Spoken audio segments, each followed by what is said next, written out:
Hey, what's up, Internet? I'm Troy to the Max Extreme. And I'm Ghost Hunter Dave. And as always, we form IMPERIUS REX. Sometimes. On this episode, we will be going over Ed Piskor's X-Men Grand Design, issues 1 and 2. Or Volume 1, I guess, because I think it's going to be a 3-volume series when it reaches its inevitable conclusion. There you have it. I don't know. maybe I dreamed that. But yeah, the 1 and 2, it's a good way to say it. Yep. You should have just said that. Want to redo it? Great.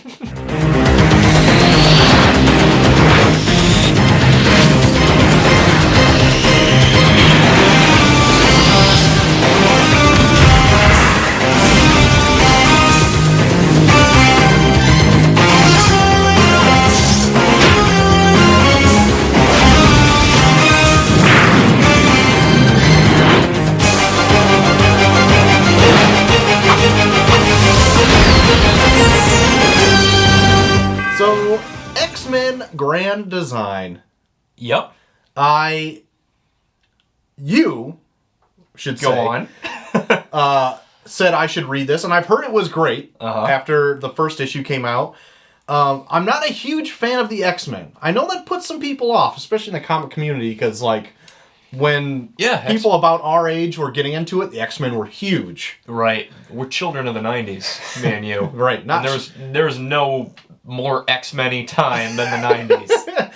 But unfortunately, I'm not a children of the atom. So, like, I got into comics around 2000 when the Ultimate line came out. I got into Ultimate Spider-Man. That really sprung me back in. Absolutely, me too. X-Men Grand Design by Ed Piskor, written and drawn, kind of condenses all of the convoluted X-Men continuity into a simple-to-read timeline where almost anyone can pick it up and be like, if they wanted to go from... So that's the X-Men. So, yeah. That's it. Yeah. And it goes into a lot more places than I actually thought it would.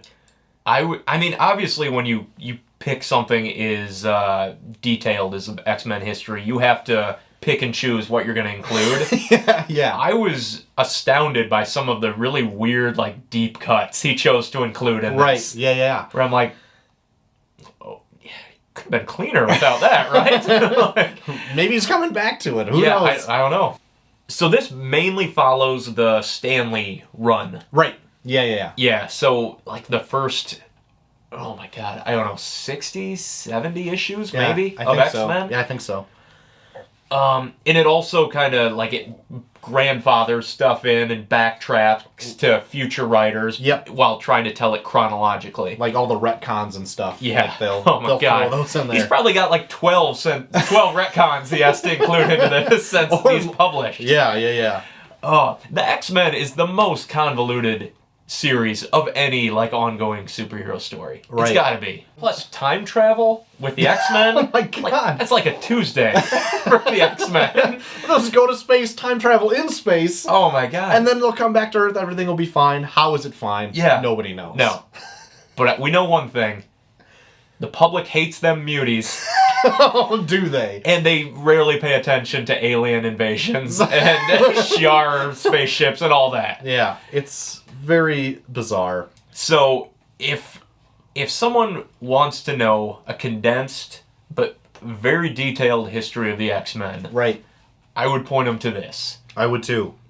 I thoroughly enjoyed it. Like, there were some things in this that I wasn't too clear on, like in my own memory of like, well, why is this a thing in X-Men or whatever, and this will explain it for you. Like, the whole Summers family, it tells that just straightforward. Oh, and you don't have to, like, 20 years later, you find out, oh, his dad is Corsair, and he's part of the Starjammers or whatever. Yep. It says it in this, which I was like, they're really getting into Corsair in this? Yeah. Oh, yeah, they do a whole page of, like, Corsair's little side adventure where he's captured by aliens, befriends Chode? Is that how you pronounce it? I really hope it is. And, like, starts up his space pirate fleet, all that. Yep. Where you're like, is that really important in the grand scheme of things? Eventually, Maybe yes. it is. When we get into Phoenix stuff. Like, this takes us right up to Really close to where the Phoenix Saga was going to start. Yeah. They end with Professor X faking his death, right? but then he comes back. Yeah. At the end. Which time? I don't remember. I mean, it covers everything. All these things that are kind of like X-Men mainstays, they show where they first appeared, basically, and then like, okay, going forward, this. Yeah. It leaves off where the Shi'ar Princess Lilandra contacts Professor Xavier, and he's kind of like bedridden at this point. And like, when isn't he? That's very true, but sometimes he can walk, sometimes he's in a floaty chair, sometimes he's in a real chair. Uh-huh. So it doesn't really clear anything up. No. It happens. Yeah. We need a Professor X chair grand design mini-series where we go through the history of his chairs. Really? He has the floaty chair in this. He's got the floaty chair. Before he meets Lilandra. Yeah. I always assumed he got it from her. And I had no Where's his floaty chair? How does he get the floaty chair? Is that the grand design? Is it building to the floaty chair? Hashtag floaty chair. Ed, hit us up. We need more info on the floaty chair. Yeah. We need it. I mean, the books are great. I mean, you did your research, but if it's lacking in one area, floaty chair. Where's this floaty chair come from? See if we can get Ed on the horn on this. But other than that, like the first issue of it tells kind of like how all of the original 5 X-Men come to be. Yeah. So it pretty much all focuses on the first 5. First class. Yes. These guys right here. And then it shows at the very end how I think Jean Grey joins. Mm-hmm. She's like the last member of the group that Professor X has kept hidden. Fifth Beetle. That's exactly it. Into the X-Men fold. And then all while doing that, it tells a little bit of the cosmic stuff. I think he's subtly hinting at the Phoenix coming. Oh, yeah, because, there's different alien races kind of keeping tabs on the Phoenix. Yes. They're like, it's going to be this person, it's going to be this person, it's got to be this person, could be this person. No idea who it's actually going to be. We all know. Chode. It's Chode. And then they also give a backstory on like Professor Xavier's life. That's a lot of the first issue as well, like his upbringing and stuff. Yeah, the full-on X team doesn't form till kind of the end of the first issue. Right. But you get Kane Marco, his stepbrother, the Juggernaut. Yep. In his briefs and penis-shaped helmet. You get some Magneto in there. Yep. And you get like the Magneto backstory, which it seemed maybe it was kind of influenced from the movies. Or maybe the movies took more from the comics than I realized, but it's very similar to, his family that he has, and they're all killed. Oh yeah, and then X-Men Apocalypse. Yeah, then he goes full on Magneto mode. It really does a good job on showing like how Magneto can have his train of thought, where mutants need to be the higher power because every good thing in his life, it references in this, like he always gets shut back down, whether it be like World War II and the Holocaust, escaping from that, starting a family, people find out he's a mutant and kill his family, and so then he's just like, well, forget you guys, I'm chopping you down. Oh, I know. You totally agree with Magneto. Right. Like, in that place, you just want to go full on, like, Punisher revenge mission. Right. The one thing, though, if you're looking for, like, an X-Men story, like, it doesn't necessarily tell a story throughout that you can get, like, heavily invested in. Like, no like, emotional ups and downs. It's, I mean, it's a grand design. It is, like, pieces of the whole. Yeah. I say this not as a knock, but it is, like, a visual Wikipedia of the X-Men. Yeah. And I mean that in, like, the sincerest form of flattery. Like, that's not a bad thing, because how many people are like, X-Men, I need to learn about the X-Men, and then they, like, wiki the X-Men. This gives you... And they're there for days until they're just a skeleton. My God. Yeah, this gives you, like, the most comprehensive, like, streamlined version of, like, this is what you need to know for the X-Men, and here's pictures to go along with it. Yeah. It's great, and it's funny. Like, it adds a lot of, like, the old-timey lingo and stuff like that. Yep. And And like the art style, the paper, the everything about it is great. I love the like sepia or the old timey looking like newsprint. Yeah. And then like just to show that he knows what he's talking about, every single page in the back has additional reading where he breaks down almost every page to show where like I got this from here. Yeah. Like I cleaned this up from like X-Men Evolution to like because that was a retcon in something, and I used it in this. Yeah. Oh. I use that because it retcons something in this where it helps clean up the timeline a little bit so it makes sense. Good Lord. So it's like props. Yeah. While also acknowledging all of the creators that were influential in the stories that he's doing here. He's got like a graduating class of creators listed. Yeah. And it's like, oh my god, it's like 4 columns of names there. I really fell into his art style too. It's I love it. Kind of like an all red type of style. Yeah, it is. A little bit, but it's something all of his own as well. So many panels too. And so many characters that so many villains and like these throwaway characters that I had no idea were very influential in the creation of like long-standing X-Men characters. Like Beast, the weird dude that like had Beast working for him before Professor X. Right.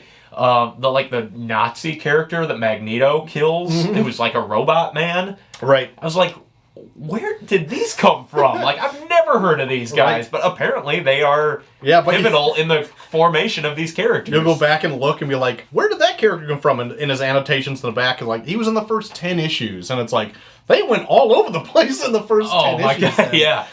So it's funny, like, I, after reading this, I got, like, kind of the itch to read these old X-Men comics. So I went to the library and picked up the first 20 issues of the X-Men run. Read the first one. I was good after that. I mean, it's good. Yeah. For the time. Right. Boy, do they take it better places. Yeah. The first couple issues, it's a boys' club where once Jean Grey gets there, the 4 X-Men are just constantly molesting her and like harassing her, and like Beast is trying to like kiss her, and it's very you read it today and you're like, whew. This is a product of the times. Yes. Yeah. And on top of that, they're all like a bunch of assholes. They're just bullying each other and bickering and like everything. They're just futzing around and like they're constantly put in these danger room situations where at any moment they could be vaporized or like shot with a missile or like bisected by a laser beam, and you're like, that's school, I guess. Professor X is just sitting in his wheelchair behind a pane of glass like, you gotta fly through those hoops faster, Angel. Yes, before I torch you with this flamethrower.